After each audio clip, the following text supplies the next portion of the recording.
মিয়াই লাভ জেহাদ কৰিলে পায় 10 লাখ টকা।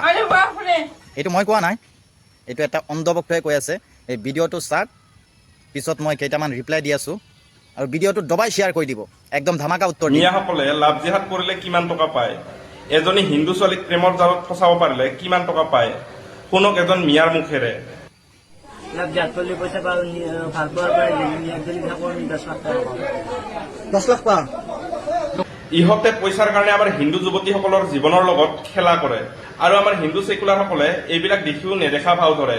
আৰু আমি যদি এইবোৰ ক্ষেত্ৰত মাত দিওঁ, তেতিয়াহ'লে ছেকুলাৰ হিন্দুসকলে আমাৰ কমেণ্ট বক্সত আহি গালি শপনি আৰম্ভ কৰে।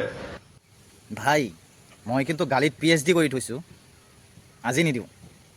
অভদ্ৰামীৰো এটা সীমা থাকে ভাই, ইমান তললৈকে যাব নালাগে। ছেকুলাৰবিলাকে তহঁতক গালি নাপাৰিব, কি পাৰিব কচোন? এই অসমত যে ইমান উচ্ছেদ অভিযান চলি আছে, তাত 90% মিয়া মানুহৰ ওপৰত মানে এবকশ্যন হৈ আছে।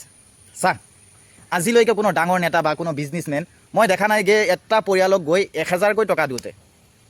আৰু কেলা তহঁত অন্ধভক্ত কৈ আছ মিয়াই লাভ জেহাদ কৰিলে অসমীয়া ছোৱালীক বা হিন্দু ছোৱালীক ফচালে 10 লাখকৈ টকা দিয়ে। এনেকুৱা কোন মহান ব্যক্তিজন আছে কেলা? এনেকুৱা কোন মহান ব্যক্তিজন আছে? ময়ো চাওঁ, তই দেখুৱাই দেচোন যে এনেকুৱা মিয়া ধৰ্মৰ মানুহ বা ইছলাম ধৰ্মক সহায় কৰা মানুহ।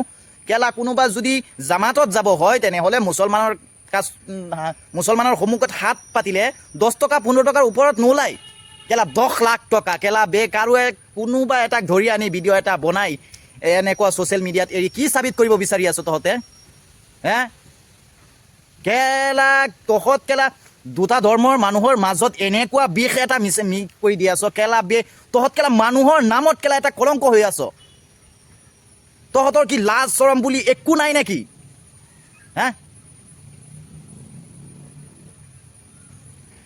সকলো বন্ধুলৈকে মোৰ অনুৰোধ থাকিল, ভিডিঅ'টো বেছিকৈ শ্বেয়াৰ কৰিব, নহ'লে মানে এনেকুৱা মানুহে নহয় মূৰত উঠি মানে কৰিব।